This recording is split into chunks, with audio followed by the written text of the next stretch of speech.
teman-teman, untuk capaian pembelajaran kita kali ini adalah siswa mampu membaca, mampu menyajikan, dan mampu menafsirkan data sederhana dalam bentuk diagram batang untuk memperoleh suatu informasi.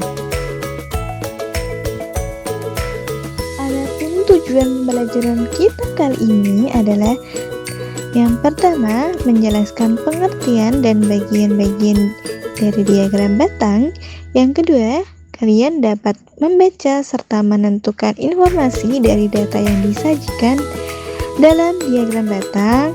Nah, yang terakhir ada dapat menyajikan data sederhana ke dalam bentuk diagram batang. Yuk, kita mulai belajar bersama. Sudah siap ya? Anak-anak, pernahkah kalian melihat gambar seperti di bawah ini? Kira-kira gambar di bawah ini gambar apa ya? Nah, betul, gambar ini itu disebut dengan diagram batang.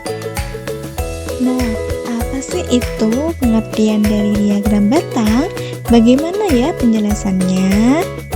Nah, diagram batang adalah cara menyajikan data menggunakan batang-batang yang berbentuk persegi panjang. Nah, tinggi atau panjang batang itu menunjukkan banyaknya data yang dimiliki.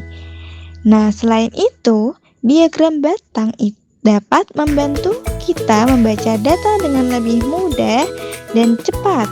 Nah, dengan melihat tinggi batangnya saja, kita itu sudah dapat mengetahui data mana yang paling banyak dan data mana yang paling sedikit. Nah, seperti itu ya teman-teman penjelasan dari diagram batang. Nah, sekarang kita akan mengenal bagian-bagian dari diagram batang. Ada apa saja sih? Oke, yang pertama ada judul diagram. Judul diagram ini menjelaskan isi data yang ditampilkan. Nah, selanjutnya bagian apa ya teman-teman? Oke, bagian kedua adalah sumbu mendatar atau sumbu horizontal. Pada bagian ini biasanya berisi nama kategori data. Nah, teman-teman, untuk bagian yang ketiga ada sumbu tegak atau sumbu vertikal. Pada bagian ini terdapat angka-angka yang menunjukkan jumlah data. Nah, yang bagian terakhir yaitu ada batang diagram. Batang diagram ini menunjukkan banyaknya data pada setiap kategori. Nah, sekarang yuk kita akan mencoba membaca diagram batang. Oke, teman-teman perhatikan contoh data kesukaan olahraga siswa di bawah ini. Nah, bagaimana sih cara kita untuk membaca data dari sebuah diagram batang ini? Oke, yang pertama adalah kita lihat judul diagram. Nah, judul diagramnya apa ya teman-teman? Oke, betul. Jadi, judul diagram ini adalah olahraga kesukaan siswa kelas 5. Langkah yang kedua adalah kita lihat nama kategori pada bagian bawah. Ada olahraga apa saja sih yang disukai siswa kelas 5, teman-teman? Nah, betul, ada bulu tangkis, sepak bola, renang, dan voli. Nah, langkah yang ketiga adalah kita lihat tinggi setiap batang dan kita cocokkan dengan angka pada sumbu vertikal. Nah, berapa ya jumlah siswa yang menyukai olahraga voli, teman-teman? Coba kita lihat. Nah, betul, jumlah siswa yang menyukai olahraga voli adalah 5 anak. Nah, untuk menguji pemahaman kalian, silakan coba bisa dikerjakan soal-soal di bawah ini ya teman-teman. Soal yang pertama, olahraga apa yang paling banyak disukai oleh siswa? Apa ya teman-teman? Nah, betul, olahraga yang paling banyak disukai oleh siswa adalah olahraga sepak bola karena memiliki banyak data yang paling tinggi. Nah, soal yang kedua, olahraga apa yang paling sedikit disukai siswa? Nah, jadi olahraga yang paling sedikit disukai oleh siswa adalah olahraga voli. Nah, soal yang ketiga, berapa selisih siswa yang menyukai sepak bola dan renang? Nah, jadi selisih siswa yang menyukai sepak bola dan renang adalah 1 siswa saja. Nah, teman-teman, dari diagram batang kita dapat memperoleh banyak informasi dengan cepat. Oleh karena itu, kita harus teliti dalam membaca tinggi setiap batang. Mudah bukan teman-teman dalam membaca data dari sebuah diagram batang? Sudah paham ya teman-teman?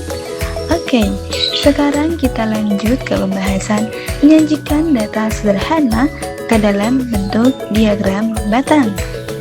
Nah teman-teman, coba kalian perhatikan data jumlah buah yang terjual berikut ini. Nah, ada apel sebanyak 5, jeruk sebanyak 8, mangga sebanyak 6, dan pisang sebanyak 7. Nah, bagaimana sih cara kita menyajikan data tersebut ke dalam bentuk diagram batang? Yuk, simak penjelasannya. Cara menyajikan data sederhana ke dalam bentuk diagram batang yaitu yang pertama, kita buat sumbu mendatar dan sumbu tegaknya ya. Oke, coba kalian perhatikan gambar ini. Nah, lanjut yang kedua adalah kita tuliskan nama kategori pada sumbu mendatar, yaitu ada apa tadi buahnya? Ya, ada apel, jeruk, mangga, dan pisang. Nah, kita tulis dulu satu persatu ya. Ada apel, jeruk, mangga, dan pisang. Nah, selanjutnya kita tuliskan angka pada sumbu tegak, misalnya dari 2 sampai 8 ya. Jadi kelipatan dengan 2. Oke, kita tulis 2, 4, 6, dan 8 sebagai sumbu yang paling tinggi. Nah, langkah selanjutnya kita buat batang sesuai jumlah data. Tadi apel berapa teman-teman? Nah, untuk apel buat batang setinggi angka 5. Lalu untuk jeruk kita buat batang setinggi angka 8. Dan mangga kita buat batang setinggi angka 6.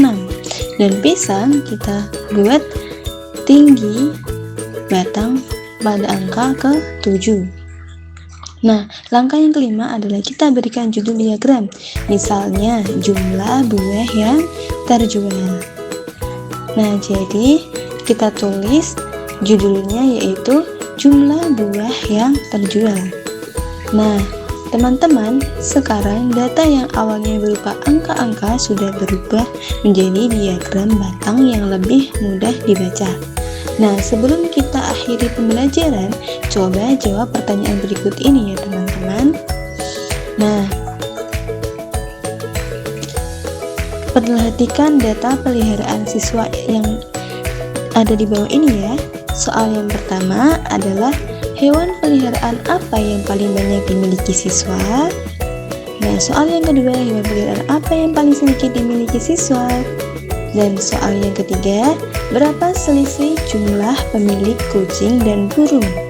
Nah, coba kalian amati dan coba kalian kerjakan ya teman-teman. Ibu akan memberikan waktu dalam kalian menentukan jawabannya ya teman-teman. Nah, kita bahas satu persatu ya teman-teman. Mulai dari soal yang pertama. Hewan peliharaan yang paling banyak dimiliki siswa adalah kucing. Nah, terus hewan peliharaan yang paling sedikit dimiliki siswa adalah burung. Dan selisih jumlah pemilik kucing dan burung adalah 7 dikurangi 4 sama dengan 3. Nah, itulah jawaban dari masing-masing soal ya teman-teman. Hebat teman-teman, hari ini kita telah belajar tentang diagram batang. Kita telah mempelajari bahwa diagram batang adalah cara menyajikan data menggunakan batang-batang persegi panjang. Nah, kita juga telah belajar mengenal bagian-bagian diagram batang, membaca informasi dari diagram batang, dan membuat diagram batang dari data sederhana. Nah teman-teman, semoga pembelajaran hari ini bermanfaat dan menambah semangat kalian untuk belajar matematika ya, terutama tentang diagram batang. Nah, terima kasih atas perhatian kalian. Cukup sekian dari Ibu ya.